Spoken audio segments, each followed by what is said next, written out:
My name is Charlotte Riby and I am in the ensemble. My name is Dale Evans and I play one of the priests and I'm in the ensemble. I'm Cedric Neal and I play Simon Zelati. Oh, do you know, it was so unexpected because my husband and I are both in the show. My husband's Ivan de Freitas, he plays Caiaphas. So we had pretty much written off the year from a performance point of view, and we'd actually booked to go away. We'd got our head around maybe getting on a plane and things like that. And then we just got a phone call out of the blue and said, you know, we're putting it back on. Do you want to be a part of it? Yes, was the answer straight away, because it's one of our favourite shows and was one of our favourite shows to do. So it's been incredible, unexpected, but really, really incredible to be back. Do you know what? It's been surreal. It's been like life went on pause for all of us, and to come back, one of the lucky ones basically, to come back and do this, and it's just been amazing. But on day one it was so weird not being able to like hug your co-workers that you've worked with in the past. You know, you go into the rehearsal room in your mask and you can't embrace because you've worked with them in the past, and we're all so excited to be doing this. And yeah, it was strange, but it's incredible. It's been amazing performing for an audience again. It's like a universal or communal exhale. I think COVID and the lockdown and the quarantine took us all by surprise, and having to adjust. I think if we haven't learned anything else in 2020, we've learned that you must adjust, and adjusting in this manner to bring entertainment back to the masses it's been a blessing. Well, obviously social distancing and stuff, we're fully social distance on stage, fully social distance backstage. We had a social distanced rehearsal period, even filtering into the building, the rehearsal space. Everything has all just been done very, very carefully. Obviously the set is different this time to anyone that we've used before. The shape is different.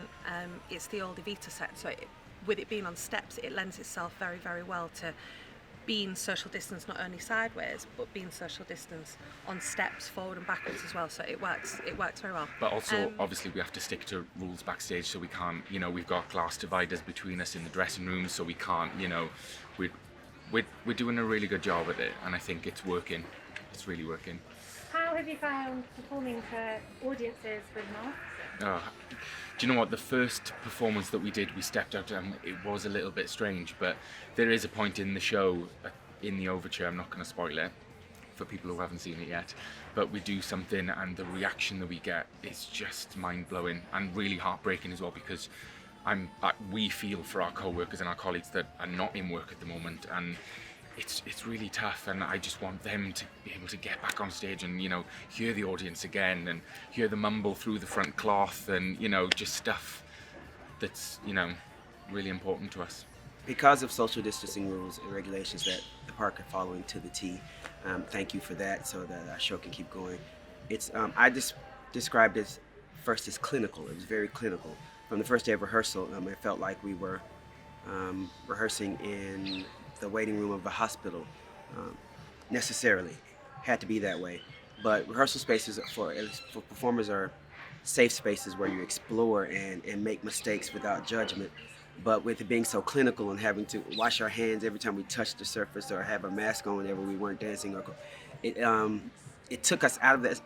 It took me out of that safe space for a couple of days, and then I realized that this is just how we're going to have to do things from now on. If we want if the show must go on, this is how the show must go on, doing this. So we've gotten used to it. We have our own separate dressing rooms. There's social distancing backstage. I think the friendships and relationships are still cultivated, but in a socially distanced manner.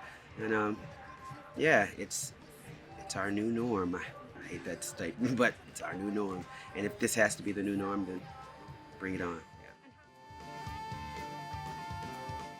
Incredible, really incredible. The people have not just enjoyed seeing the show again because it is so amazing, but I think people's appreciation for being back in the theatre, to be back around people, you know, even though you are so far away from each other, to be all enjoying the same thing, to be watching performers, to be hearing live music. It's been an amazing reaction, standing ovations, you know, probably more emotional than it was before. it's just working so well, and the audience are loving it, absolutely loving it. We've gotten nothing but positive feedback. Spoiler alert, we take off our masks in the first minute of the show, and you can see the whole audience going,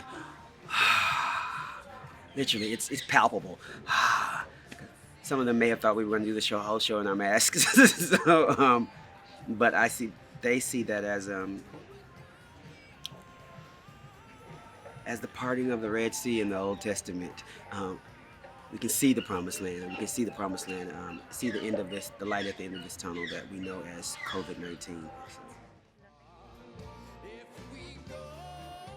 I think theatre is morale boosting. It's escapism, and again, it brings people back together. It brings people,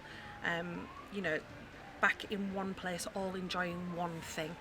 And I think it's super important for it to come back as soon as possible. Theatre's our lives. Theatre, we haven't trained in anything else. This is our lives, and for it to be the only industry that's not reopened is really heartbreaking. Like, planes are flying, restaurants are full, pubs are pouring the pints, and yet it baffles me that we're not open yet. I'm an advocate for education, but I think that education comes in many forms, and entertainment being one of the most poignant forms of education. So I think it's necessary for the continuing of mankind. That culturally, it's just necessary.